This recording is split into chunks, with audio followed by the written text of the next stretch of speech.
A fateful encounter in the far reaches of space. In the cold emptiness of space, Zara's ship drifted aimlessly, its fuel reserves nearly depleted. She peered through the cockpit window at the approaching space station, a distant oasis in the inky void. Zara was an exile, cast out from her homeworld, stripped of her title and status, and now desperate for a new start.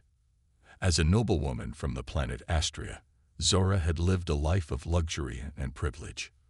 But when she failed to secure a marriage alliance that would benefit her ambitious family, they turned on her viciously. Zara was denounced, disinherited, and forced to flee with nothing but the clothes on her back.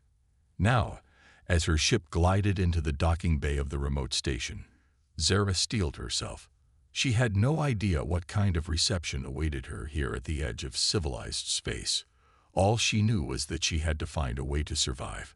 The airlock opened with a hiss, and Zara stepped out tentatively, the station's artificial gravity pulling at her tired body. The docking bay was cavernous and poorly lit, filled with an assortment of battered ships in various states of disrepair.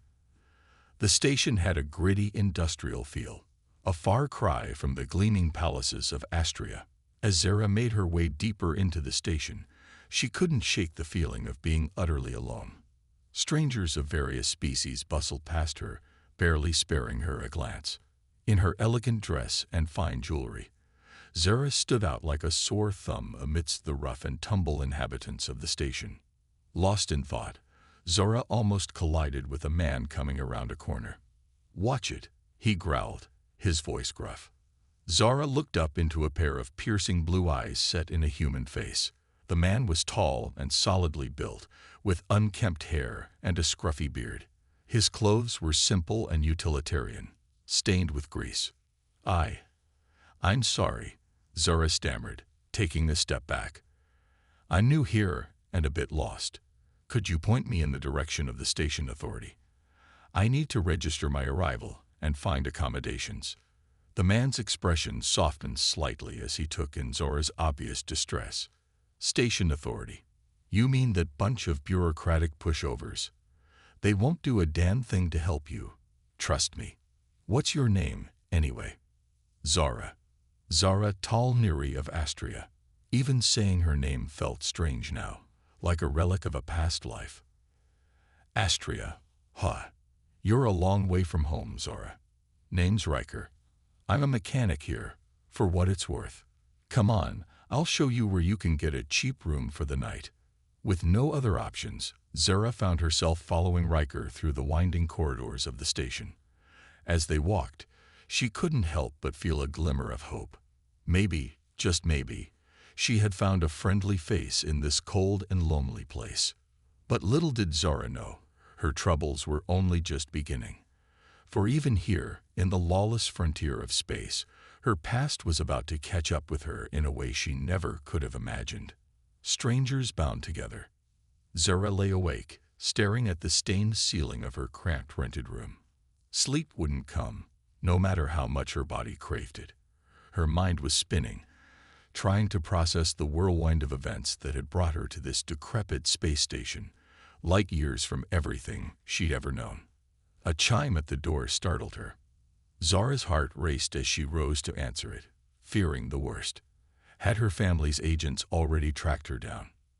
It was Riker, the gruff mechanic she'd met earlier. He looked agitated. "We need to talk. Can I come in?" Zara hesitated for just a moment before stepping aside to let him enter. Riker's eyes darted around the room, as if checking for hidden threats. "What's this about?" Zara asked wearily. Riker fixed her with a serious stare. "I've been asking around about you. Word travels fast on this station. People are saying you're a fugitive, an exile from Astria, on the run from some kind of arranged marriage." Zara felt her stomach drop. She sank onto the narrow bed, suddenly feeling very small and vulnerable. "It's true," she whispered. "My family tried to force me to marry a man I didn't love, to seal a political alliance. When I refused, they turned on me, cast me out. I had nowhere else to go." To her surprise, Riker's expression softened. He sat down next to her, the bed creaking under his weight. I get it, he said quietly. I know what it's like to be an outcast, to have nowhere to belong. Zara looked at him, really looked at him, for the first time. Beneath the rough exterior, she saw a glimmer of understanding in his eyes, a shared pain. Riker, I'm scared. I don't know what to do. I can't go back to Astria, but I can't stay here either. Not without proper documentation. They'll deport me. Riker was silent for a long moment, his brow furrowed in thought. When he finally spoke, his words came slowly, as if he couldn't quite believe what he was saying. There might be a way, but you're not going to like it. Zara's heart skipped a beat. What is it? Riker took a deep breath. You could get married. To a citizen of the station. It would grant you legal residency. Zara stared at him, her mouth falling open in shock. Married. But to who? I don't know anyone here. Riker's gaze was steady, unwavering. To me. The words hung in the air between them, heavy with implication. Zara's mind reeled. A marriage of convenience to this rugged stranger. It was absurd, unthinkable. And yet, what choice did she have? Slowly, carefully, Zara reached out and placed her hand on Riker's. His skin was warm, calloused from years of hard labor. Okay, she whispered, her voice trembling slightly. Let's do it. And so, in a small dingy room on a forgotten space station, an unlikely alliance was forged. Two lost souls, brought together by desperation and chance, embarking on a journey neither could have predicted. But as Zara would soon learn, marriage, even a sham marriage, had a way of changing things, of blurring lines and shifting perspectives. And in the dangerous, unpredictable frontier of space, she would need all the allies she could get. A powerful enemy emerges. The days turned into weeks as Zara and Riker settled into their strange new life together. They maintained the pretense of a happy couple in public, but in private, an awkward distance stretched between them. They were still strangers, after all, thrown together by circumstance rather than choice. Zara tried to make herself useful around the small apartment they now shared. She cooked meals from the meager rations available on the station, cleaned the cluttered space as best she could. Anything to keep her mind off the gnawing fear and uncertainty that plagued her. Riker, for his part, seemed content to let Zara be. He spent long hours at the mechanic shop, coming home late and exhausted. They rarely spoke beyond the necessities. But one evening, everything changed. Riker burst into the apartment, his face taut with tension. We need to talk. Now. Zara looked up from the tattered book she'd been reading, surprised at the urgency in his tone. What is it? What's wrong? Riker paced the small living area, running a hand through his hair in agitation. I received a message today. From Astria. From someone named Malachi Torzakin. He says he's your betrothed. Zara felt the blood drain from her face. No, she whispered. No, it can't be. How did he find me? Riker's expression was grim. He's offering a reward for your return. A big one. Enough to have every bounty hunter in the sector on your tail. Zara stood on shaky legs, her heart pounding. Malachi. He's a monster. The things he's done, the people he's hurt. I can't go back to him, Riker. I can't. Riker gripped her shoulders, his eyes intense. You won't. I won't let that happen.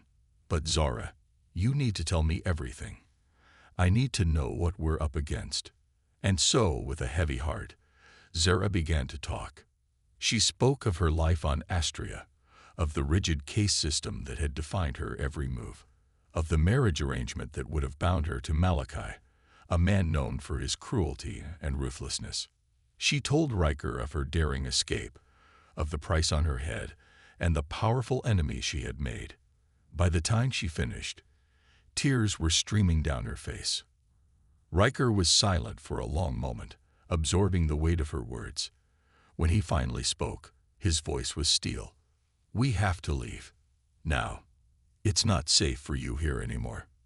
Zara looked at him, fear and hope warring in her chest. Leave and go where? Riker's jaw tightened with determination. Somewhere they won't find us. Somewhere we can start over. Trust me, Zara. Please. And in that moment, looking into Riker's fierce, determined eyes, Zara realized that she did trust him, more than she had ever trusted anyone. They spent the night in a flurry of activity, packing what meager belongings they had and scraping together what credits they could. By morning, they were ready to disappear into the vast, uncharted reaches of space. As Zara stood in the airlock, staring out at the endless expanse of stars, she felt a hand slip into hers. Riker's hand, rough and strong and reassuring. Together, he said softly, a promise and a vow all in one. Zara nodded, her throat tight with emotion. Together. And with that, they stepped out into the unknown. Two outcasts bound by a shared past and an uncertain future, ready to face whatever lay ahead. Ingenuity and resilience.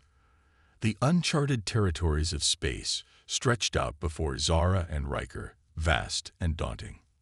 Their small ship, cobbled together from spare parts and fueled by desperation, seemed a fragile shell against the endless void. They took turns at the helm, navigating by the stars and by Riker's extensive knowledge of the frontier.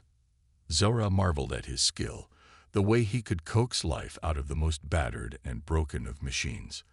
In the close quarters of the ship, they were forced into an intimacy neither had anticipated. Long hours were spent in conversation, sharing stories of their pasts, their dreams, their fears. Slowly, the walls between them began to crumble. Zara learned of Riker's life on the fringes, of the hardships he had endured and the sacrifices he had made. She saw the hidden depths beneath his gruff exterior, the fierce loyalty and determination that drove him. And Riker, in turn, saw the strength in Zara, the resilience that had allowed her to survive the crushing expectations of her former life. He marveled at her quick mind, her adaptability in the face of adversity. Together, they faced the challenges of their journey. They outran pirate raiders, negotiated with wily traders for supplies, and navigated the treacherous anomalies of uncharted space. But always, the specter of Malachi hung over them, a constant threat. They knew he would not rest until he had Zara back in his clutches. It all came to a head on a small, nameless moon where they had landed for repairs. Riker was outside the ship, working on the damaged thruster when the attack came. A sleek, black ship descended from the sky, bearing the unmistakable crest of Malachi's house. Heavily armed guards swarmed out, weapons trained on the small vessel. Zara, monitoring the sensors from inside, felt her blood turn to ice. They had found them. Riker burst into the cockpit, his face grim. "Malachi," he growled. "He's here." Zara's mind raced, desperation clawing at her throat. They were outgunned, outmatched. There was no way they could fight their way out. And then, in a flash of inspiration, it came to her. "The anomaly," she whispered. "The one we passed a few systems back. If we can lure them there." Understanding dawned in Riker's eyes. It was a desperate gamble, but it was their only chance. What followed was a heart-pounding chase through the stars. Riker's piloting skills pushed to their limits as they wove and dodged through asteroids and gravity wells. Malachi's ship followed relentlessly, closing in with each passing moment. But Zara's plan worked. As they reached the anomaly, a swirling vortex of unstable spacetime, she activated the pulse beacon they had rigged together. The signal confused Malachi's sensors, causing his ship to veer off course, straight into the waiting maw of the anomaly. Zara and Riker watched, breathless, as the black ship was swallowed by the maelstrom, torn apart by the violent forces within. And then, silence. Stillness. The threat was gone, vanished into the void. Zara turned to Riker, tears of relief in her eyes. He pulled her into his arms, holding her tight as the realization washed over them. They were free. Against all odds, they had won. But as they clung to each other in the aftermath, both knew that something had changed between them. The bond they shared, forged in desperation and tempered by adversity, had grown into something more. The final confrontation. In the wake of their narrow escape, Zara and Riker found themselves at a crossroads. The immediate threat of Malachi had been eliminated, but they knew it was only a matter of time before others came searching.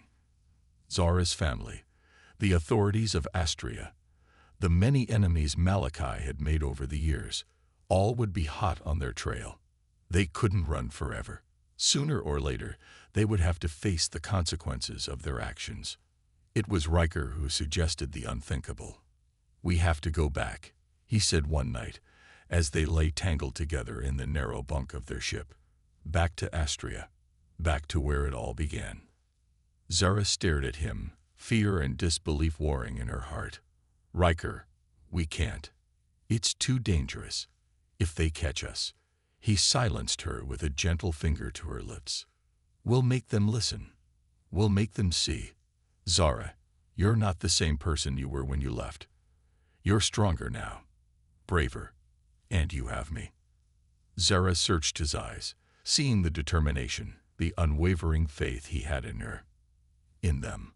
"Okay," she whispered, her voice trembling slightly. "We'll do it. Together." And so, with a sense of purpose and a newfound resolve, they set their course for Astria. They arrived under cover of darkness, the ship's identifier codes scrambled to avoid detection. Riker set them down in a remote canyon, far from the prying eyes of the city. From there, they made their way to the capital, disguised and wary. Zara felt a strange sense of homecoming as she walked the familiar streets, now seeing them through new eyes. Their destination was the Great Hall, where the ruling council of Astria held court. It was a place Zara knew well, having spent countless hours there at her father's side, learning the intricacies of power and politics. Now she strode in as an outsider, Riker at her side, their presence causing a ripple of shock and outrage. "I am Zara Talniri," she declared, her voice ringing out clear and strong. "I come before you not as a supplicant, but as an equal. I demand to be heard." There was an uproar, shouts of protest and derision. But Zara stood tall, unflinching. She spoke of her experiences, of the cruelty and injustice she had witnessed and endured. She spoke of Riker, of the love. She spoke of Riker, of the love and strength she had found in their unlikely union. She challenged the rigid traditions and expectations that had nearly destroyed her, calling for change, for understanding. It was a speech that would go down in the annals of Astrian history. Zara's words, fueled by passion and truth, struck a chord in the hearts of many. There were those, of course, who resisted, who clung to the old ways with fierce determination. But Zara and Riker had a powerful ally, the people. As word of Zara's stand spread, crowds gathered outside the Great Hall, their voices rising in support. They too had suffered under the weight of an unyielding system. And in Zara, they saw a champion. Faced with mounting pressure from both within and without, the council had no choice but to hear Zara out. Negotiations were long and fraught, but in the end, a compromise was reached.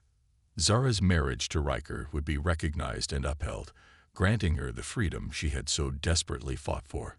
In return, she would take her rightful place on the council, using her influence to push for much-needed reforms.